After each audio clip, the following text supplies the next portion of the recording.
Today we're ranking 5 of the most viral dishes from 2025. Which dishes do you think we're going to include and which one do you think is going to win? Stick around till the end to find out. Let me know in the comments if there are any other viral dishes you want me to include in a new video like this. Compare them and pick a winner. We will absolutely do it. Or let me know in the comments if there are any viral trends you predict for 2026. So what is our first of 5 viral dishes? We have the Bird's Pizzeria Kale Caesar Salad. So this salad apparently gets absolutely covered in breadcrumbs. And I did research, some people use panko. I saw a lot of recipes and I think the original uses Texas toast. So we got some Texas toast here, y'all. Now the instructions say to put olive oil on this, salt, pepper, garlic, Italian seasoning, whatever.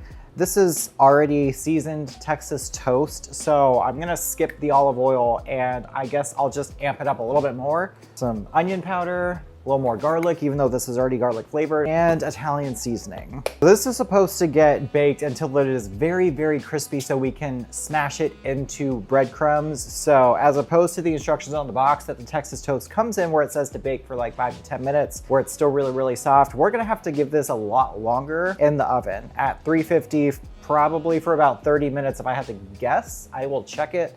But basically we just need it to be really crispy so we can pulverize it into breadcrumbs to cover this Caesar salad with. So I'm just gonna get this in the oven until she's crisp. So when it comes to the dressing, this is a Caesar salad, so a Caesar dressing is appropriate, you would think. A lot of the recipes are kind of like shortcut Caesar dressings. They don't involve emulsifying a vinaigrette with olive oil to make it a creamy dressing, which is what I'm used to with Caesar.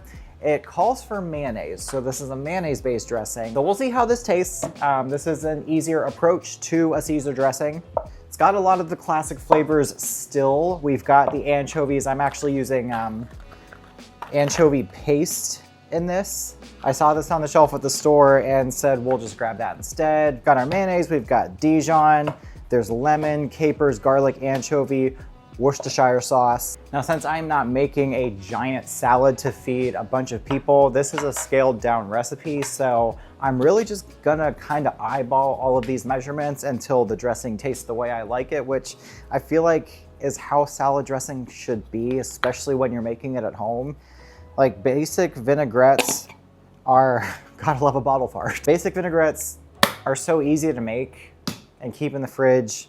And it's one of those things you can really just throw whatever you want in it to make it your own and make it taste exactly the way you want it. So your salads or whatever application is always delicious to your standard. So I'm gonna do exactly that here. So I'm just going to grate in 1 clove of fresh garlic. And the grating here just makes it so we don't have to put this in the blender. The garlic is already nice and finely grated. Although I will say I've had a tableside Caesar salad before at a really high-end steakhouse, and they put the anchovies in there, they put everything else in there, and of course it was tableside, so it wasn't blended or anything, and there were like chunks of anchovy, which normally I feel like I wouldn't want, but in that Caesar dressing, it was just amazing. And if you didn't know, like anchovy is the main flavor of Caesar dressing, so don't shy away from anchovies, and especially if you can get paste, it's a much easier way to make a quick Caesar dressing at home without having to open the can of tinned fish. Also, fun fact, I somehow had no idea until recently my boyfriend told me this little pointy thing on the top of most tubes of tomato paste or any kind of paste are used to puncture that little seal. I don't know how the f I never knew that. I'm smart, I swear. I have a degree. We got our mayo, our garlic, and our anchovy paste. We're also gonna add in some Dijon mustard. And I'm really just following the viral recipes here to make it the way it is online to see how it tastes. So the full recipe says 3/4 cup of mayonnaise, I have it right here, and 2 tablespoons of mustard. So since I've only got about 1/3 cup of mayo, I'm going to only do a couple teaspoons of Dijon. I'm also going to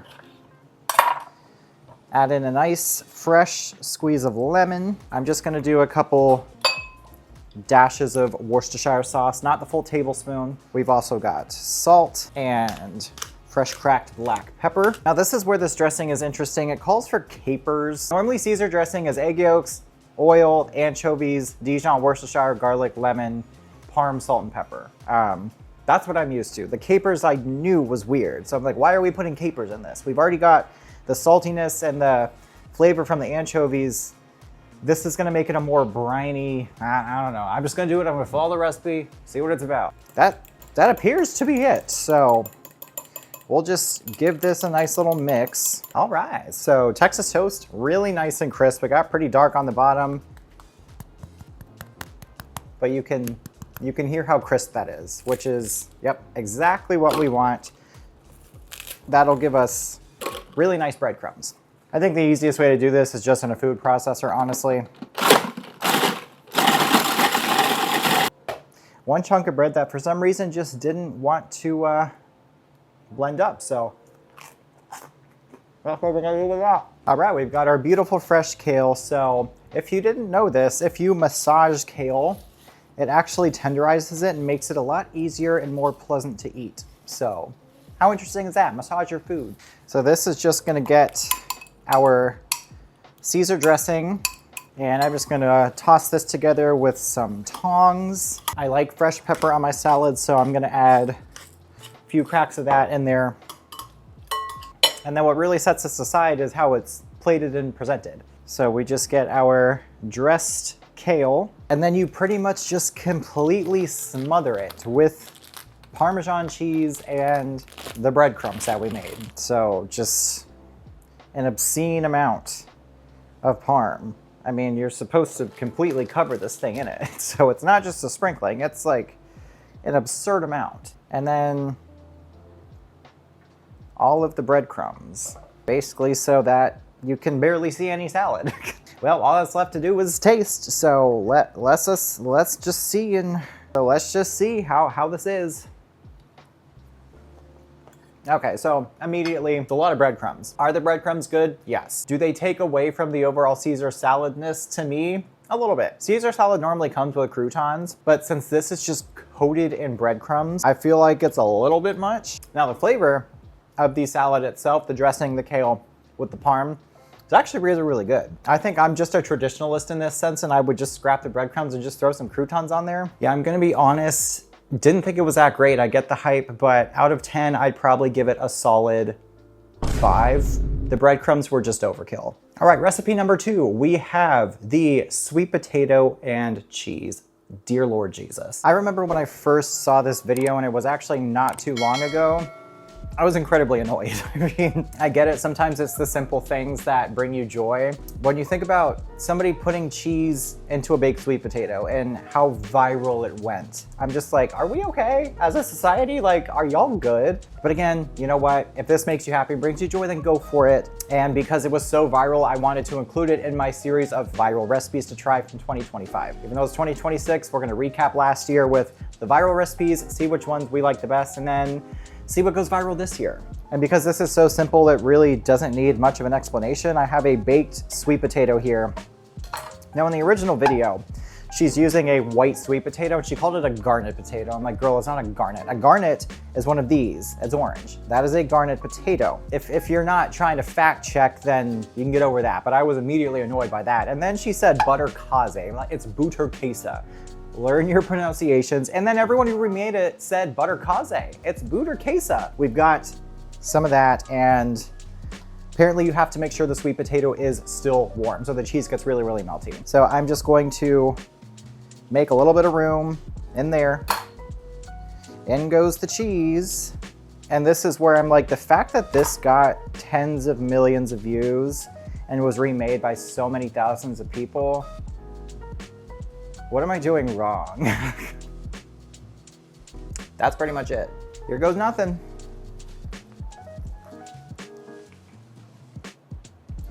All right, so first and foremost, do I think this is as amazing as everyone says it is? Not really.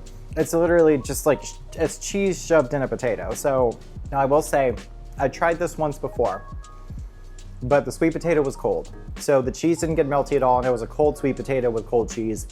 I did not like it whatsoever. The fact that it's warm makes it significantly more enjoyable, but I honestly just don't think it's that good. Yeah, I really just can't get behind it. I have to give it a solid 2 out of 10. Third, we have lasagna soup. So I will say this lasagna soup sounds and looks absolutely delicious. This, I noticed, kind of had peaks in virality 2024 and all throughout 2025, and I somehow have never made it. So that is our next viral dish we are trying today. This is a great one-pot dish, something you can make in big batches or small batches. You can keep it in the freezer and just thaw it out whenever you want some. And because it's nice and cold out, I'm thinking this is gonna be my dinner today. So we've got olive oil in a pot. I'm scaling this down just to make enough soup for about 2 people. So my measurements are gonna be a little bit different than the recipes you see online. But that's the great thing about these recipes is you can really customize them to make however much or however little you want. And with something like soup, I've noticed this lasagna soup has a lot of variations online. I see people using different meats, different stocks, adding different things, changing the topping. And that is one of the glorious things about cooking, especially things like this, is you can really make them your own.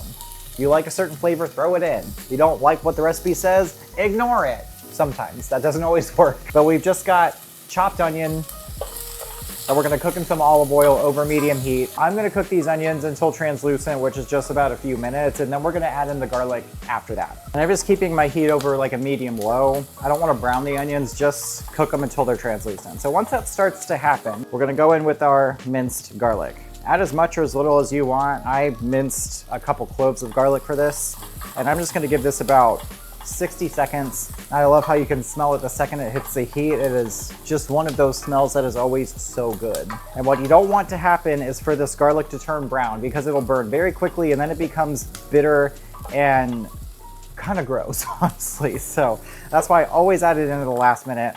You never want to have burned garlic in whatever you're cooking, because that is all you'll taste, and it's not pleasant. This looks great. I'm going to remove this to a plate. You want to make sure you scrape all that garlic out so that none of it burns. On a nice little plate there, we're going to set that aside, and we're going to get our meat going. So this is one of those things I've seen people really customize to their own liking, and all the videos of people recreating this recipe. I've seen them use beef, turkey, chicken, pork. I'm gonna use ground sausage. I think ground sausage has such great flavor, and I really love when there is ground sausage in Italian dishes. But essentially we're just going to brown this, make sure it's cooked through, and then that's really the basis of the soup. We just add everything in after that and let it simmer. So super easy, I love that. And while this browns, I am gonna hit it with some salt and pepper. All right, so this is just about cooked through. So now we're going to add in the onions and garlic that we had cooked before this. But at this point, we pretty much just finished the soup by adding in everything else. So I'm gonna throw in some Italian seasoning. Now comes the liquids. So I've got some crushed tomatoes. Gonna add in a 28-ounce can. And then this also gets stock. So I'm gonna use chicken stock. If you wanna use beef or veggie, depending on whatever protein you have in there, that is totally up to you. So I'm just gonna do this until I like the consistency of the soup. Because from what I see, this is supposed to be a pretty thick soup. So I don't wanna put too much stock in there because we don't want it to be watered down. So basically all we do now is we bring this to a simmer, and then we break in some lasagna noodles, let it cook, and then serve it up. So I love that. That's pretty easy. So once we're at a simmer, we just add in our lasagna noodles. I feel like with this, you could also add as much or as little as you want. It's one of those rare cases where you're supposed to break the pasta. So you pretty much just break up your lasagna noodles into pieces and add them into your soup. And then you boil them like you would pasta. About 12 to 15 minutes probably. We're just gonna let that go about 12 minutes or so until the pasta is cooked. All right, well, I must say this soup looks absolutely delicious. The starch from the pasta thickened the soup so beautifully. So this gets a topping. It's really just a mixture of ricotta with Parmigiano Reggiano and mozzarella cheese. And I think this is screaming for some fresh basil, so I'm gonna add that on top. And I think that's beautiful. Like, that is a bowl of soup I would love to eat. We're making the viral lasagna soup. Is it worth the hype or is it overhyped? Stick around to the end to find out. So I'm just gonna give that a little bit of a stir to get some of that creaminess introduced into the soup. Yum. Oh my God, by far, my favorite one so far in this series of viral recipes. This is a winner for sure. I really loved the lasagna soup. I have to give that, like, I'd say a 9 out of 10, honestly. I would make it so many more times. Recipe number 4, we've got dumpling lasagna. The dumpling lasagna is something that absolutely blew up over the last few months, and I've seen so many people make it, and they always get so many views because it's a new take on dumplings. It's still an Asian style meat filling, but it's layered with wonton or dumpling wrappers instead of lasagna noodles. So they're calling it a lasagna. So I'm like, it's basically a glorified dumpling, but we'll give it a shot anyway. So to get started with that, we've got our ground meat. Now, most recipes call for ground pork, but they say you can use any meat. So I've got ground turkey here.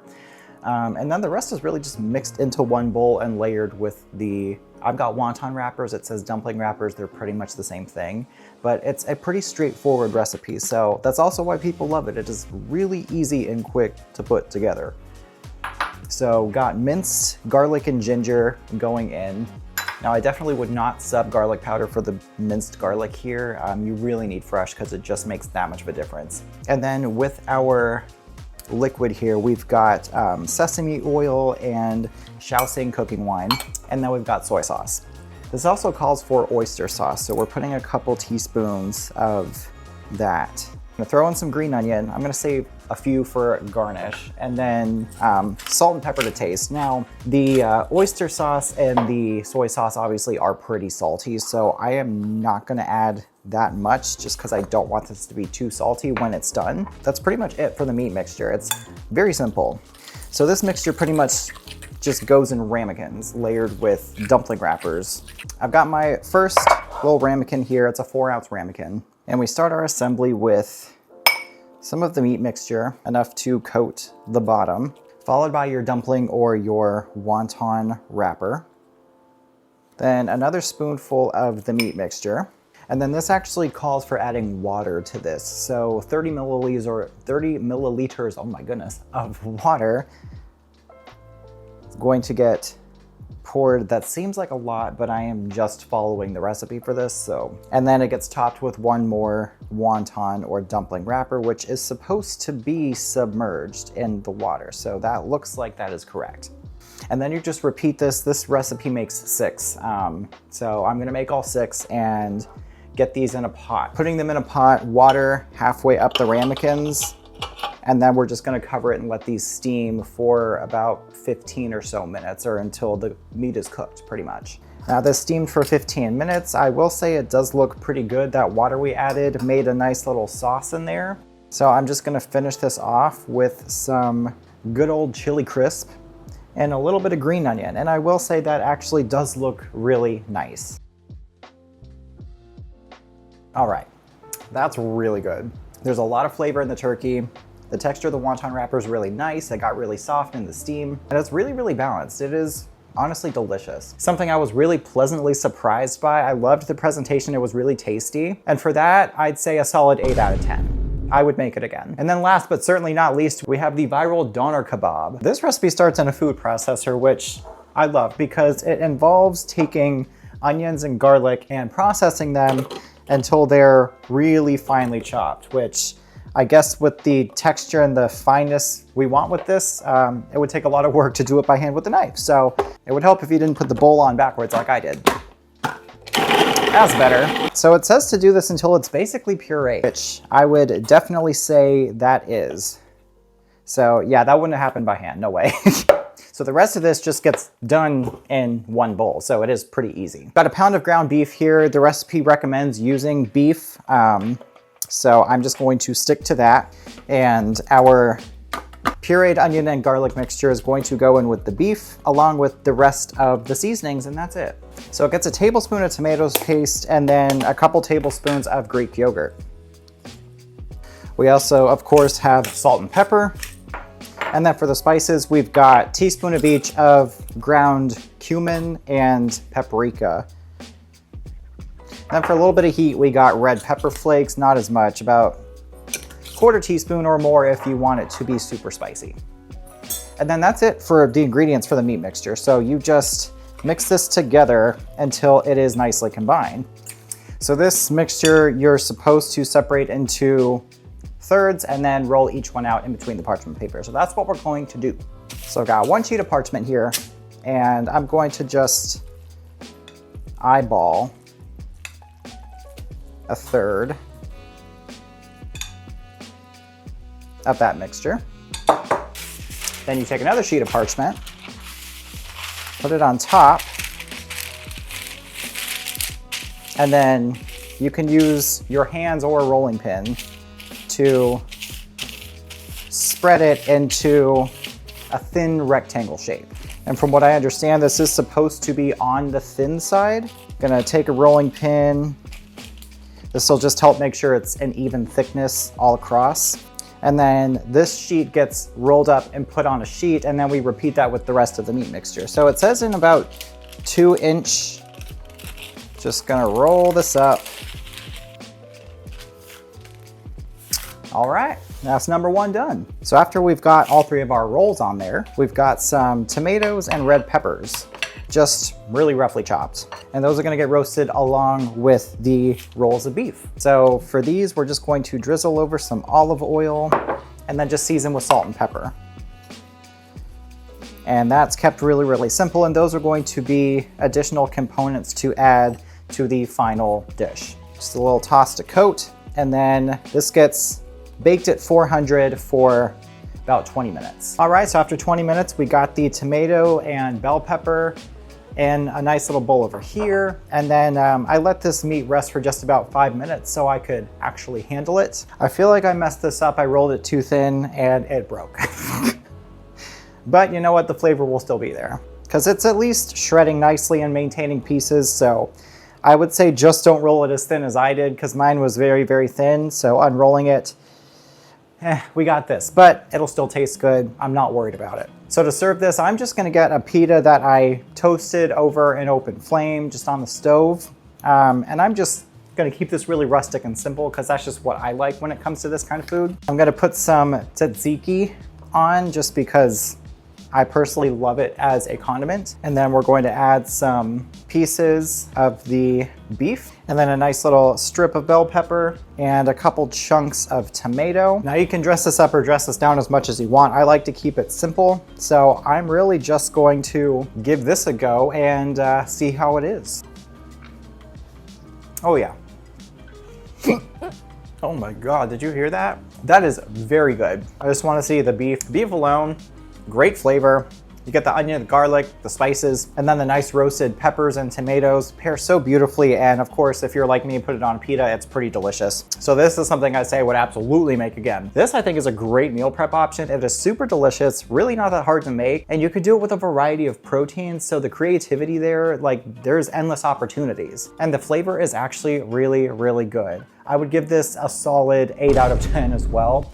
So in last place, we have the sweet potato and cheese. Cannot say I'm shocked about that. 4th place, we have the Bird's Pizzeria Caesar salad. I'm sorry, the breadcrumbs just too much. Now we have a tie, both 8 out of 10. We have the doner kebab and the dumpling lasagna, 2 very different dishes, but both really, really good and creative. Which means our winner for, of course, my opinion of the best viral dish of 2025 that we included in this series at least is the lasagna soup. Something so comforting, so easy. Let me know in the comments what your choices would be for the best viral dishes. And of course, if there are viral dishes you want me to include in another ranking video, please let me know. And if you can predict any 2026 viral food trends, of course, let me know because we need to jump on that. Make sure you like, comment, and subscribe, and keep an eye out for all my new videos coming out. All right, thanks, bye.